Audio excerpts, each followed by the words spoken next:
All right, another alcohol ink basics. 2 techniques for applying ink in the beginning of your piece and the effects it makes. So hang on, we'll talk about it.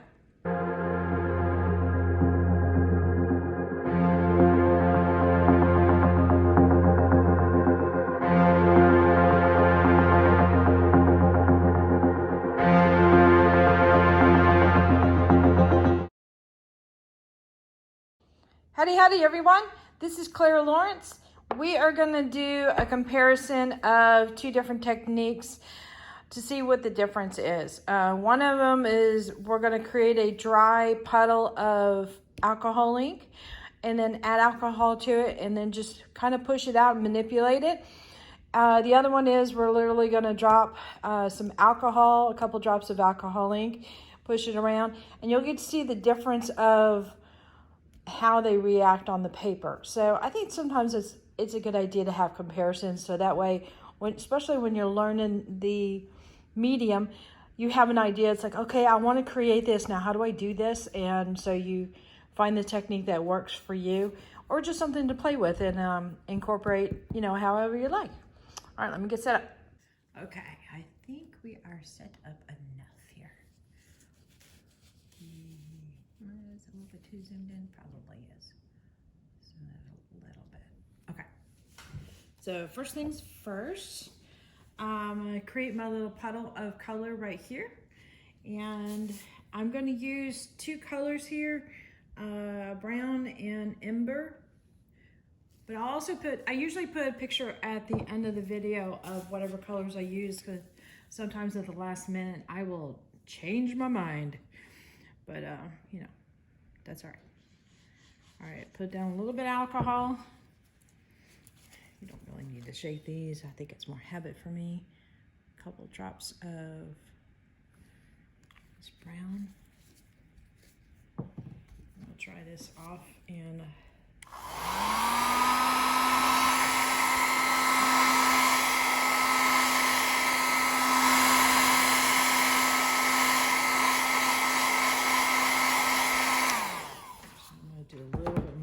I want it to be kind of concentrated.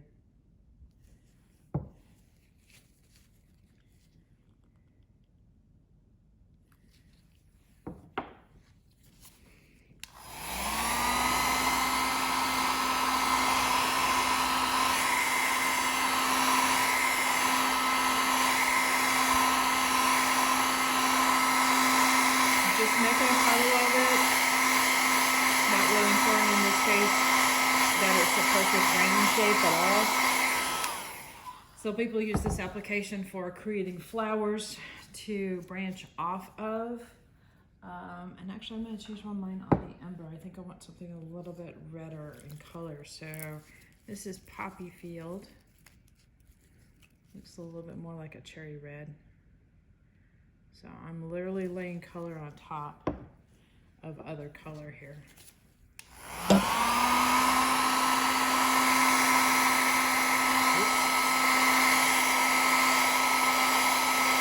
Do that.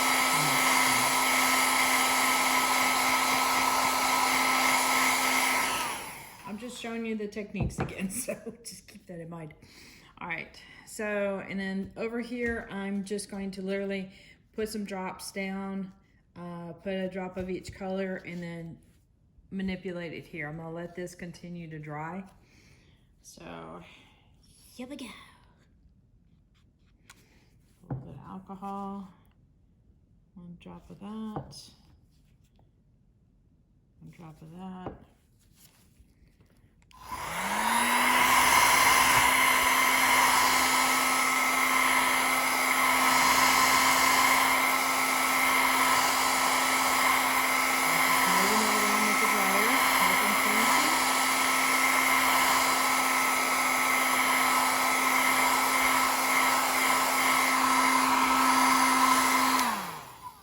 Do a little bit more. A little bit more alcohol.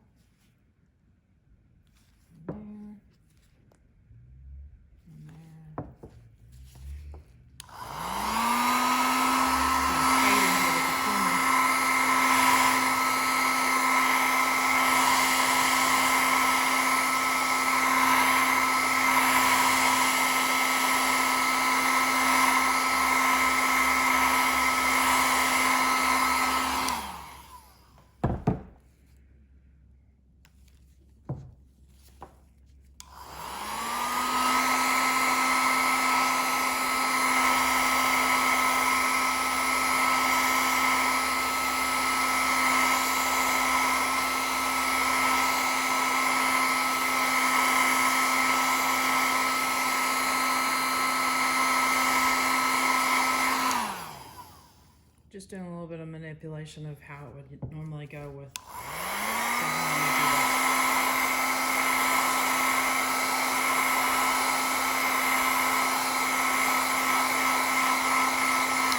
Okay, so that's a general application for just applying the alcohol inks, and then just go. Okay, now this here, remember we got an accumulation of concentration of color. Probably about the same amount of color here, maybe a little bit more, but in one small spot. So normally what I would do is get some alcohol and put a couple drops just inside. Give it a moment to talk to the alcohol ink. Say, wake up.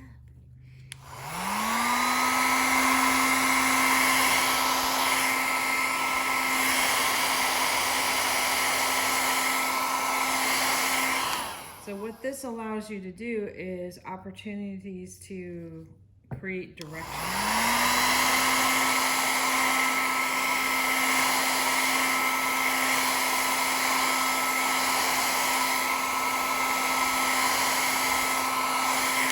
And to come from that spot.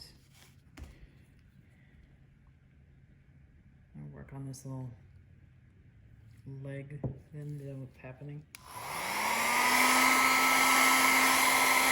So I can push it out and in if I wanted to, or I could just strictly just push it straight on out.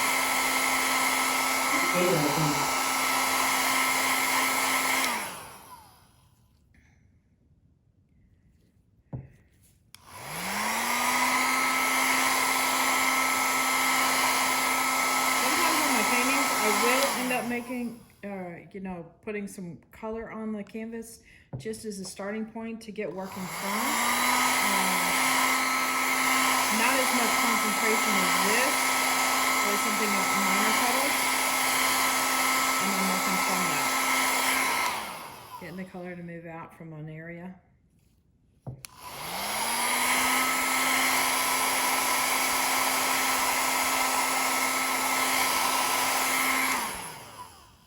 The good thing about this is you can definitely get some dark and light.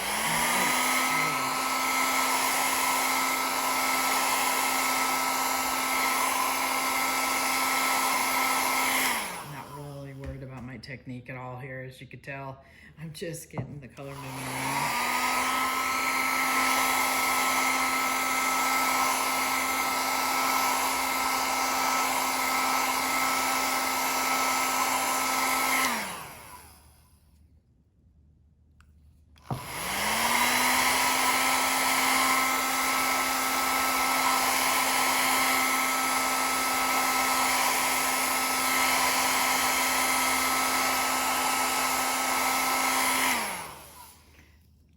So I think I worked on this about the same amount of time as this one.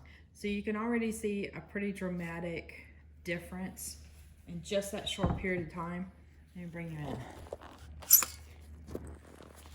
Okay. So granted, these are not pieces of master, it's like $500 worth of art here. Yeah, no, it's not the case here. But you can tell very quickly the pros and cons for using this.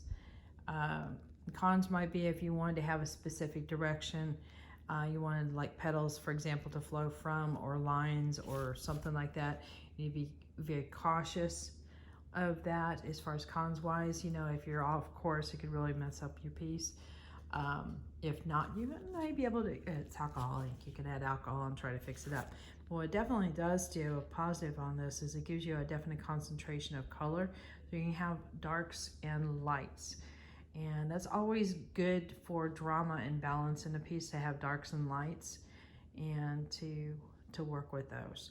But you can see from nice little blob of, gosh, it looks almost like tar when you get that close.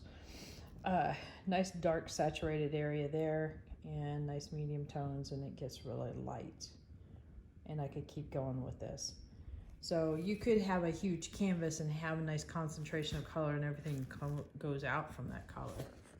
And this one here, it's a little bit on the softer level. We got into medium tones. You get darks on the very edges, and probably you would end up adding some more ink in certain areas to darken it up, and then continue to add alcohol to wisp it out.